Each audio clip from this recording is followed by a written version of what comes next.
Good morning, children. It is the video of English literature. We will continue today section 1 of unit 4, that is cooking dinner.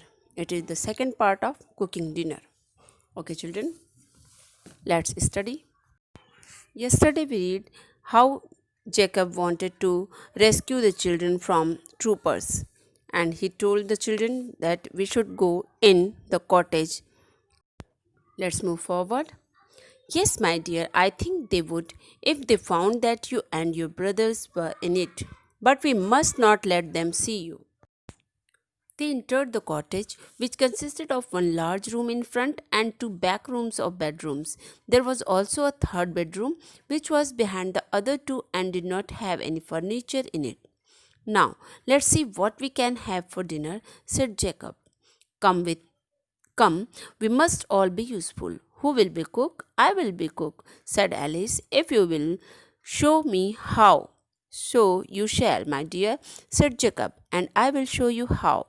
There are some potatoes in the basket in the corner and some onions hanging on the string. We must have some water. Who will fetch it? तो बच्चों, कल हम लोगों ने पढ़ा था कि कैसे जैकब कर्नल बेवर्ले के बच्चों को रेस्क्यू करके ले आए थे और अपने पास ग्रैंड चिल्ड्रन की तरह रख रहे थे।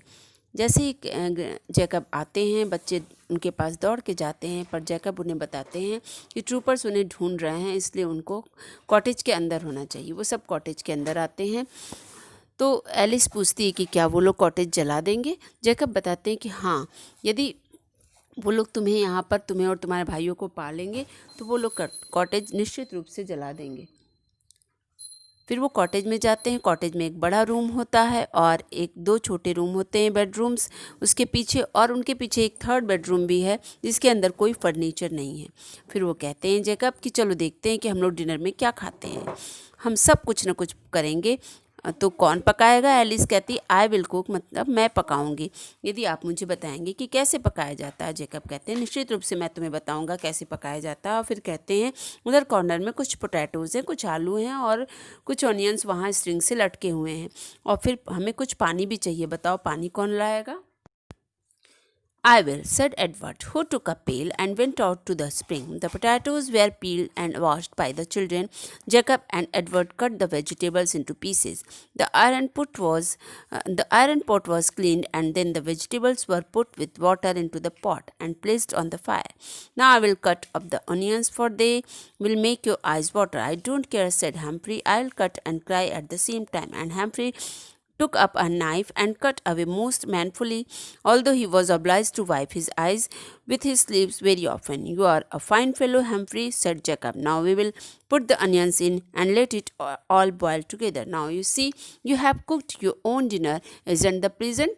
Yes, they all cried, and we will eat our own dinner as soon as it is ready. जब जैकब पूछते हैं कि कौन लाएगा पानी, एडवर्ड कहता है मैं ले आऊँगा, और वो पानी लेने चला जाता है। सारे बच्चे पोटैटोज छीलते हैं, धोते हैं, और जैकब एडवर्ड वेजिटेबल्स को काटते हैं।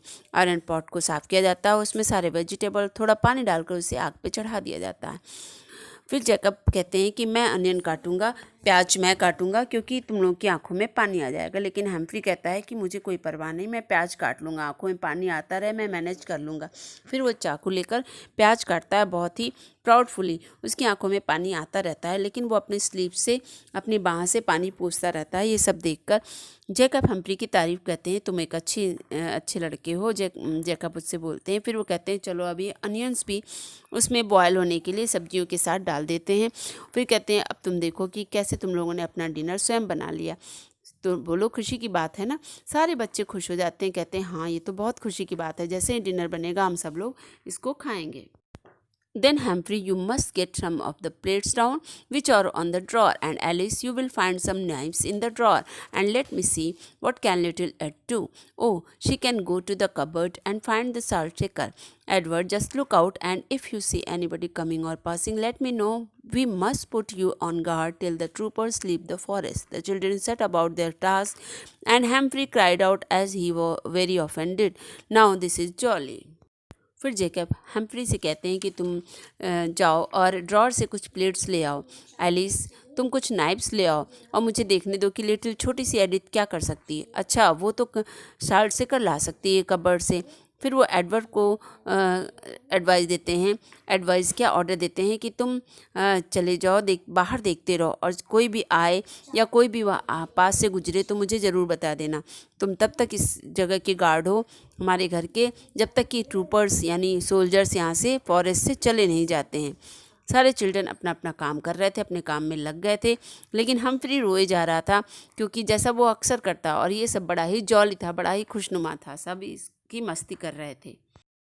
While the dinner was cooking, Jacob amused the children by showing them how to put things in order.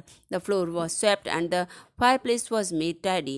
He showed Elise how to wash out a piece of cloth and Humphrey how to dust the chairs.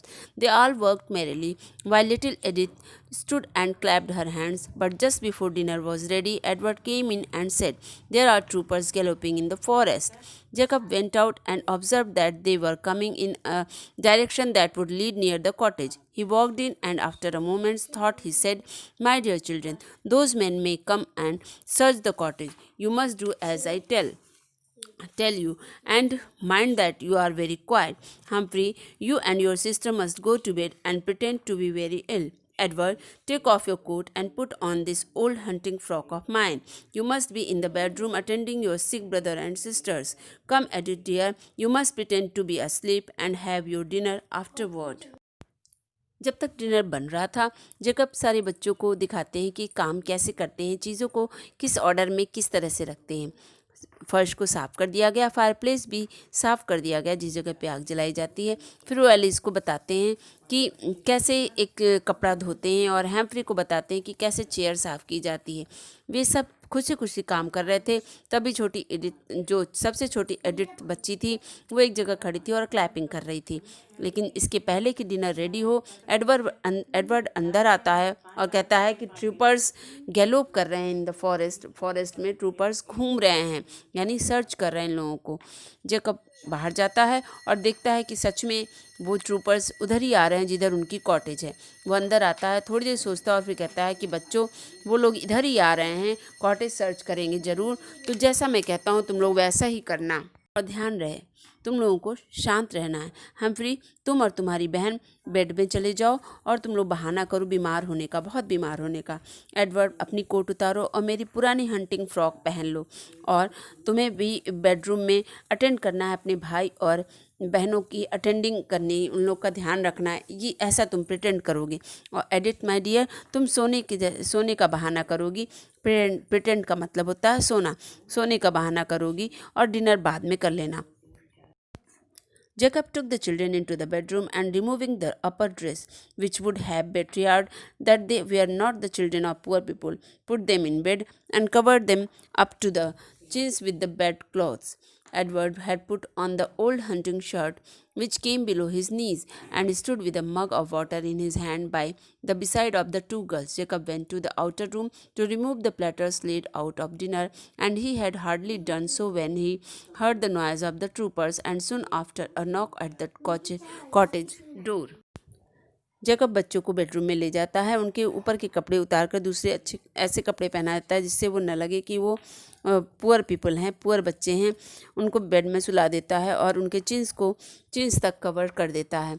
Jacob Edward को अपनी old hunting shirt पहना देता है, पुरानी hunting shirt पहना, शिकारी वाली shirt पहना देता है जो कि उसके नीज तक, घुटनों तक आती है, और वो एक पानी का मग लेकर बच्चों के बेड के पास खड़ा हो जाता है। दोनों लड़कियों बच्चों के बेड के पास खड़ा हो जाता है। जेकब बाहर के रूम में आता है और सारे जो प्लेट्स बिखरे हुए थे जो डिनर के लिए, सब कुछ सही करता है, और अभी वो पूरा ख़त्म भी नहीं कर पाया था सबको ठीक करना, तभी ट्रूपर्स की आवाज़ उसको आती है, उनका शोर सुनाई पड़ता है और किसी ने कॉटेज के डोर पर नॉक किया, उसे ऐसा सुनाई पड़ता है। "Come in," said Jacob. "Who are you, my friend?" said the leader of the troop, entering the door. "A poor forester, sir," replied Jacob, "under great trouble." "What trouble, my man?" "I have the children all in bed with the smallpox. Nevertheless, we must search your cottage." "You are welcome," replied Jacob. "Only don't frighten the children if you can help it." Knock की आवाज़ सुनकर Jacob कहता है, "अंदर आ जाओ।" Troopers पूछते हैं कि तुम कौन हो मेरे दोस्त। लीडर, जो ट्रूपर्स का लीडर था, वो पूछता है अंदर आते हुए। जेकब बताता है कि मैं एक पुअर फॉरेस्टर हूँ, और बहुत ही परेशानी में हूँ। ट्रूपर्स पूछते हैं क्या परेशानी है तुम्हें? कहता है मेरे सारे बच्चों को स्मॉल पॉक्स हो गया है। ट्रूपर्स कहते हैं कोई बात नहीं, हम फिर भी कॉटेज को सर्च करेंगे। जेकब कहते हैं आपका स्वागत है, लेकिन इतना ध्यान रखिएगा कि बच्चों को प्लीज़, यदि आप कर सकते हैं तो इतनी हेल्प करिएगा कि बच्चों को न डराइएगा। The man, who was now joined by others, began the search. Jacob opens all the doors of the rooms and they pass through. Little Edith shrieked when she saw them, but Edward patted her and told her not to be frightened. The troopers, however, took no notice of the children. They searched thoroughly and then came back to the front room. It's no use remaining here, said one of the troopers. Troopers cottage को search करने लगे। Jacob ने सारे कमरों के दरवाजे खोल दिए। छोटी एडिथ डर गई, लेकिन एडवर्ड ने उसको थपथपाया ताकि वो ना डरे। ट्रूपर्स ने सारी तरफ चेक किया, सारे रूम चेक किए, पर वो बच्चों पर ध्यान नहीं दे पाए। फिर वो वापस आ गए और बोले कि अब यहाँ रुकने का कोई फ़ायदा नहीं है, और ट्रूपर्स चले गए।